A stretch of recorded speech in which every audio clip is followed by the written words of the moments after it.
Non pas à nous, Éternel, non pas à nous, mais à ton nom, donne gloire. Psaume 115, 1. Dieu honora la foi des jeunes hommes, et le secret fut révélé à Daniel dans une vision nocturne. Daniel était prêt maintenant à aller devant le roi et lui dire le songe et son interprétation.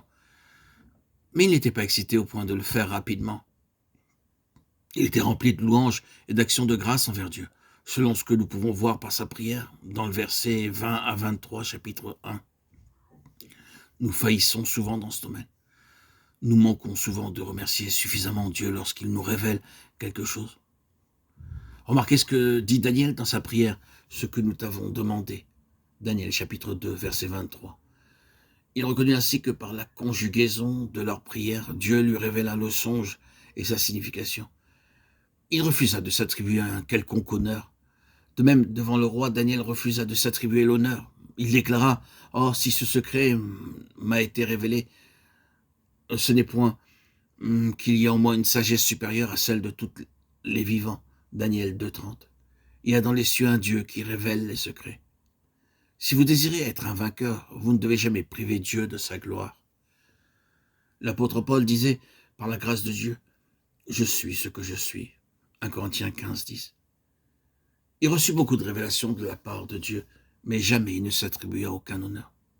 Il témoigna toujours que ce qu'il faisait était par la grâce de Dieu.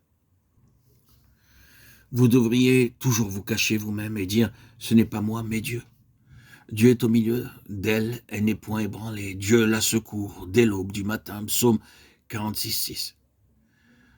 Dieu désire un peuple qui recherche les choses inébranlables. Si nous désirons être dans ce royaume, nous devons vivre de telle sorte que tout ce que nous faisons ou disons porte du fruit éternel, afin que vivant ainsi, nous soyons acceptés dans ce royaume. C'est le test de Dieu pour nous, si nous désirons vaincre. Dans son songe, le roi vit une étrange statue. La tête était d'or, les bras d'argent, le corps d'airain, les jambes de fer, et les pieds en partie d'argile et en partie de fer. En comparaison, une petite pierre seulement touche les pieds de la statue. La petite pierre qui abattit la statue devint une grande montagne et remplit toute la terre. Dieu montrait ainsi très simplement que toutes les choses faites de main d'homme finiraient soudainement. Tout ce qui sera de Dieu seul ne sera pas ébranlé. L'œuvre de Dieu peut commencer d'une manière simple, mais elle demeure et demeurera pour toujours. Dieu n'utilise pas des anges pour prêcher l'évangile. S'il l'avait voulu, il l'aurait fait.